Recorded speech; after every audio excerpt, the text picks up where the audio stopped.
In this video, I'm photographing die-cast toy cars. I want to make them look as realistic as possible and take you through my process step by step. I've got a few really good tips for making these things look really cool, so I'm going to go and get started, and I'll see you in just a sec.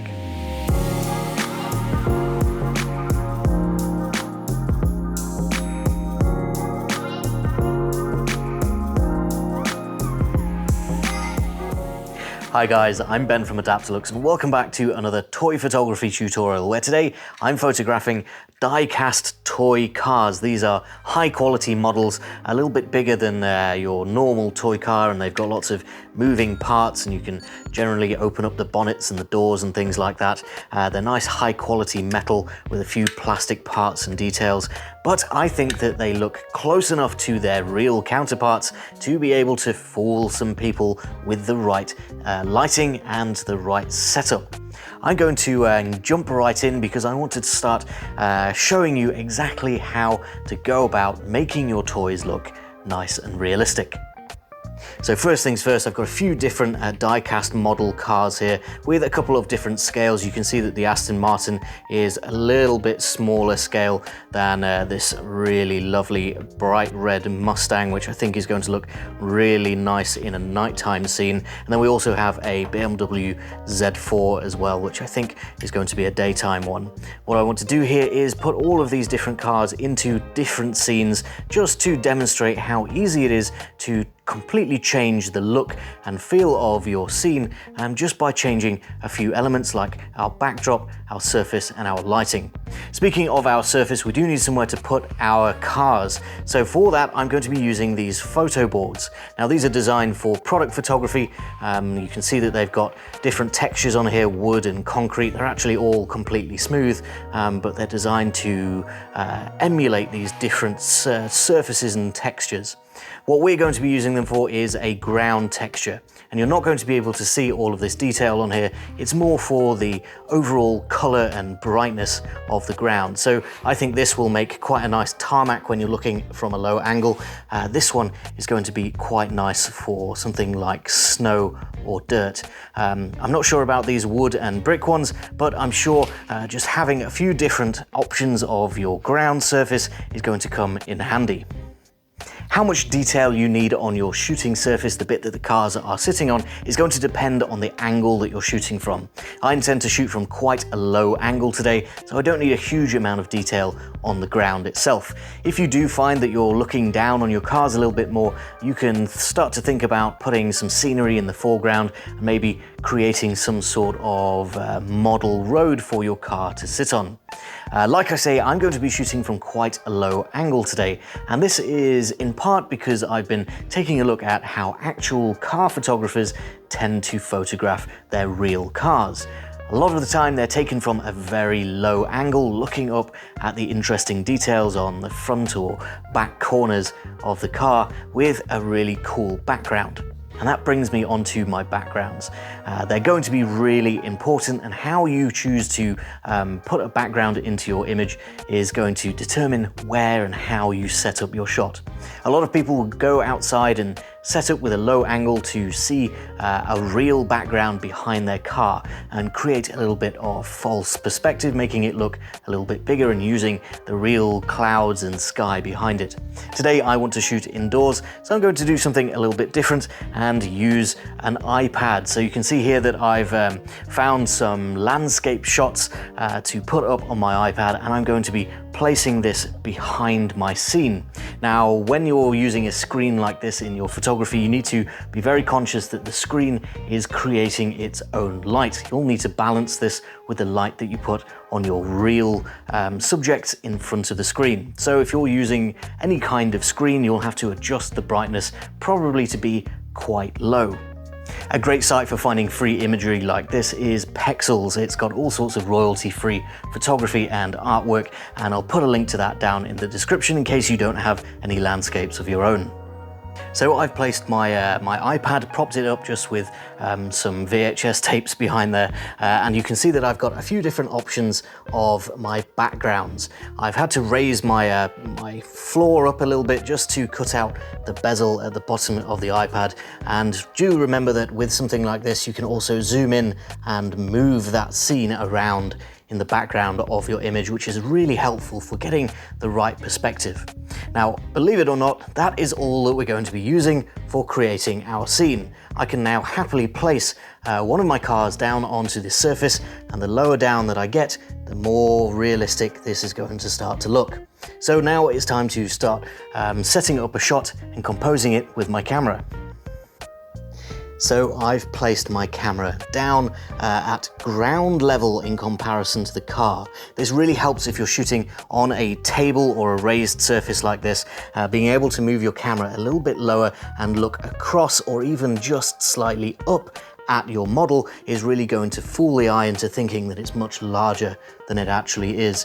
It's very important to think that if this were a real size car and you were shooting, for example, from this angle, the photographer would have to be either really, really tall or have some sort of ladder or be shooting from above. It's not very common that you'll see cars shot from an angle like this in real life, so you need to move lower down to where a realistic person would be able to reach when they're shooting a car. So the placement of your camera is really important, and you can see here that we've actually got that background looking really, really bright in the back. We need to tweak this a little bit and add a little bit of lighting to our car to make it look a little bit more realistic. So far we've covered creating a backdrop using something as simple as an iPad screen and getting a low down angle to make your car look much bigger and much more realistic. But one of the biggest factors that is going to influence how real your toy car looks is the lighting. Especially in a nighttime scene like the one that we're shooting here, lighting plays a huge factor in how realistic your car looks. I'm going to be using the Adaptalux Studio for this, which makes it really easy to place my lights around. I've got a little mini tripod here with a control pod on the top, and I'm going to be placing in different flexible lighting arms that are easily placed in all sorts of different positions around my car. So I've turned out my video lights, which were adding a huge amount of ambient light to this scene and really illuminating that car to make it look, well, not very nightimey. Now we have full control over exactly where I want to place my lighting, and you can see as I move around this main white light, it's changing the reflections on the front of my car. I've also got a bright red light back here because we need to be conscious of the light that the car itself is creating. Cars have brake lights and headlights, so different parts of my scene and my floor will be illuminated by the car's lights itself.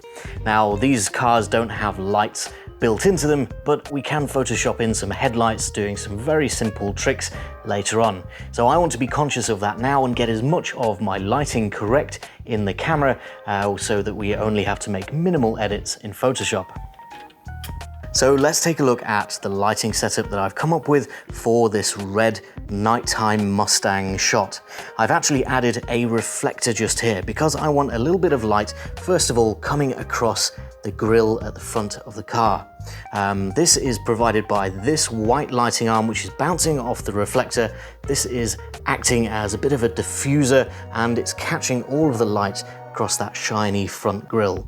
The rest of my white light is coming from this lighting arm just here, which has a diffuser attached. This is actually reflecting off the paintwork, so the camera being over here, what we're aiming for is actually a reflection on that red paintwork, so it's bouncing off this light. Placing your lights around like this is really tricky unless you can see exactly what's going on, so continuous lights like this means you can constantly make tweaks and adjustments, placing your reflections exactly where they should be to highlight the contours and bodywork of the cars.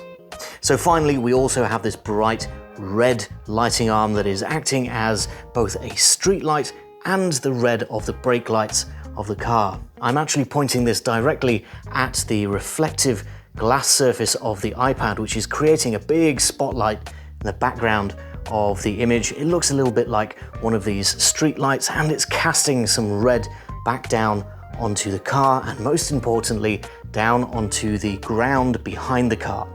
Because our angle is so low, we can actually see some of that red light from underneath the car, and it adds a little bit more to the believability. There's one last factor to consider that is a dead giveaway for a model shot over the real thing, and that is our depth of field. Usually with a full car shot, it's no problem at all to get the full length of the car in focus at once. You can just narrow down your aperture and try and get as much depth of field as you can with a normal lens in good daylight. That's not going to be a problem at all. But when you're up close like this using a macro lens and shooting a tiny little model, your depth of field is noticeably much shallower. We can combat that by closing down our aperture too, but generally it's going to be much shallower than the thing that you're shooting. Especially if you're shooting a much smaller model, you'll find that increasingly with magnification, your depth of field will get shallower and shallower until the point that you can really only get maybe the front wheels or the very front grille in focus, and everything else drops off into the background. Now, we do want a little bit of depth of field between our camera and our background. I don't really want to be relying on the picture that we've put back there. It's just for a little bit of ambience, but I do want to get as much of my car in sharp focus as possible. The way that I'm going to do that is with a little focus stack. We're not going to be taking hundreds of images, but I do want to move my camera through my scene few times just to capture my car nice and sharp at different points throughout the image. I can then put that into some software and it will stack the whole car to be nice and sharp. I tweaked my Mustang shot just a little bit more, got a close-up one, opened the door and moved my angle around a little bit more, and I've also grabbed a couple of different shots with different backgrounds for my other car. For my Z4, I've added a nice green landscape in the back, and for my Aston Martin, I thought a snowy mountainscape might be quite appropriate. The last thing that we need to do is jump over to the computer and put all of this together. I do like to try and get as much of this in the camera as possible, but there's a few things that we're not able to capture in the camera itself, things like our headlights and a little bit of extra ambience. So I brought my photographs here into Helicon Focus, and I've got a few different photos queued up here to photo stack. You can see here that the depth of field is very shallow, only being focused on the wing mirror here, and the front of the car is completely out of focus. But as soon as I hit render, it's going to process out, stack all of those images, and straight away we've got the whole car in perfect focus. Now, if you want to know more about focus stacking, I will link up in the top right hand corner to a full detailed video on just how to achieve this process. But for now, I'm going to export this out to Photoshop. So here we are in Photoshop, and like I said, I don't really want to do a huge amount to edit this photograph up, and I don't really think that it needs too much either.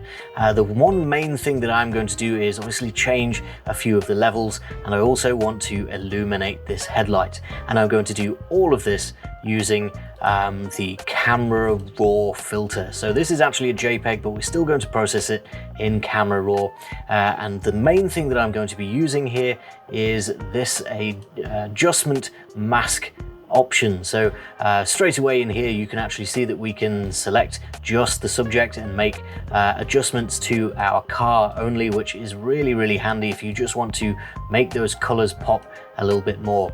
You might also want to pay attention to the effects layers down here, so the texture can come down a little bit. The clarity, you can play around with it as well, and dehaze, if you've got a lot of haze in your image, you can play around with that too. You can make sure to reduce a little bit of noise and add a little bit of sharpness at this point if you want to, but then we're going to go back and create a new mask and select the brush tool. So I'm going to actually brush onto my headlight here a little bit of a mask. I'm going to do it a couple of times just to make sure that we've got maximum amount of coverage on that mask. And then I'm going to come down to my light options. The first thing I'm going to do is push my exposure quite far up, along with my contrast. Highlights, my shadows can go up as well, whites can go up, blacks can go up, and then you want to play around with your saturation a little bit as well. Now, as you can see, that's straight away actually illuminating our headlight as it should be. You might want to add a new mask just to add a few extra touches around the light that aren't quite as intense, so you can change your flow down here and add a little bit of extra glow if you want to. It all depends on your angle and how you perceive the light to actually be falling out of this headlight. Now I'm liking that for a very quick edit. I'll make a few more adjustments later on, but I'm going to hit OK on that, and you'll see the difference that we made just there in a few clicks. Now, the very last thing that I want to do here to add a little bit more cinematic lighting is to actually render a lens flare. So I'm going to go to Filter and Render, and then Lens Flare. And now this is a bit of a tricky dialogue here because you only get this tiny little preview, but you can choose the type of lens flare that you want. And I was using a 100mm prime lens, so I'm going to go to the 105mm prime and then just adjust the brightness a little bit, making sure that your lens flare is actually placed over the light, and then I'm going to hit OK. Now this is completely optional because it does add a lot of artifacts that you may not want. Most car photographers would be aiming to not have this in here, but for believability's sake, I do think it adds a little bit extra realism to that shining light. It would be creating a bit of glare on the lens. Now, of course, the very last thing you need to do is zoom in and take a look around your photograph for things like random little hairs that you might want to get rid of, because again, they will be telltale signs that this is not a real car photograph. So you can either use the clone tool or the spot healing brush tool just to take out little strange bits like that that may have found their way onto your model. For my wide shot of the Mustang here, you can see that I've done a similar thing with the headlight, and I've also tweaked some of these reflections just here, just to smooth them out a little bit. This bumpy line along the edge of my reflection tells the viewer that this is actually not a perfectly smooth surface. So any reflections that have little wiggly lines along them, you might want to just smooth out a little bit for that extra believability factor. I've also gone and photographed my Aston Martin, added a little bit of snow coming down, and I've got an option here for both headlights off and headlights on. You can see here, because this is daytime, the headlights aren't quite as bright looking.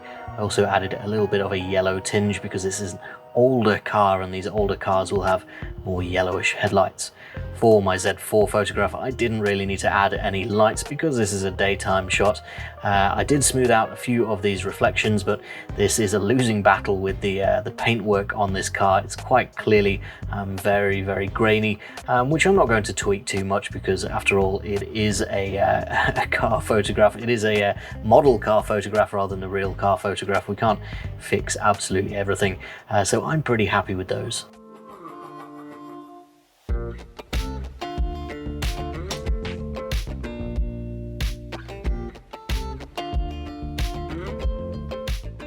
So then guys, I'd like to know from you guys down in the comment section whether or not you were even momentarily fooled by these car shots. Did they look, even for a second, to be a little bit more real than you were expecting?